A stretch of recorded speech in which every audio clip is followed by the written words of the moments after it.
dilahirkan dari kasih.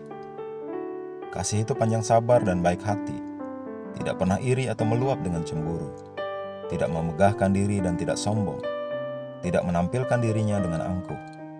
1 Korintus 13 ayat 4 Alkitab versi Amplified Classic. Alkitab menyatakan bahwa Allah adalah kasih. 1 Yohanes 4 ayat 8. Kasih adalah sifatnya. Siapa dia sesungguhnya? Saat kita membahas tentang atribut kasih, sama saja dengan kita membahas atribut Tuhan. Terapkan ini pada ayat pembuka kita dan kita akan membaca. Allah itu panjang sabar, dan Allah itu baik hati. Allah tidak pernah iri atau meluap dengan cemburu. Allah tidak memegahkan diri dan tidak sombong. Allah tidak menampilkan dirinya dengan angkuh. Haleluya. Ingat kembali bagaimana Yesus hidup saat dia sedang berjalan di bumi. Dia adalah manifestasi dari kasih. Karyanya adalah karya dari kasih. Perkataannya adalah perkataan kasih. Dia adalah kasih yang bergerak.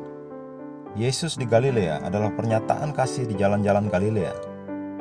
Kasih memenuhi atmosfer itu. Sekarang bagaimana denganmu? Alkitab berkata bahwa engkau dilahirkan dari benih Allah. 1 Petrus 1 ayat 23. Berarti engkau adalah benih dari kasih. Keturunan Raja Wali adalah Raja Wali. Keturunan dari manusia adalah manusia. Oleh karena itu keturunan kasih, Tuhan adalah kasih. Jadi jika namamu Philip misalnya, engkau harus berkata, Philip itu panjang sabar, dan Philip itu baik hati. Philip tidak pernah iri atau meluap dengan cemburu. Philip tidak memegahkan diri dan tidak sombong. Philip tidak menampilkan dirinya dengan angkuh. Terpujilah Tuhan.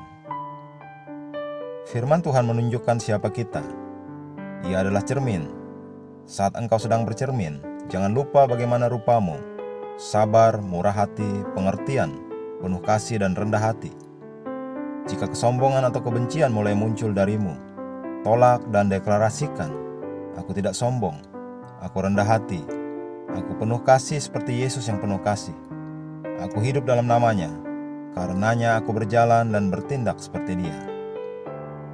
Izinkan agar kasih Kristus yang mengikatmu dengan sempurna memerintah di hatimu senantiasa.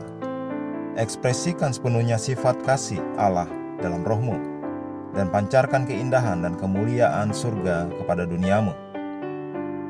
Mari kita mengucapkan pengakuan. Aku memancarkan dan mengekspresikan kasih Tuhan.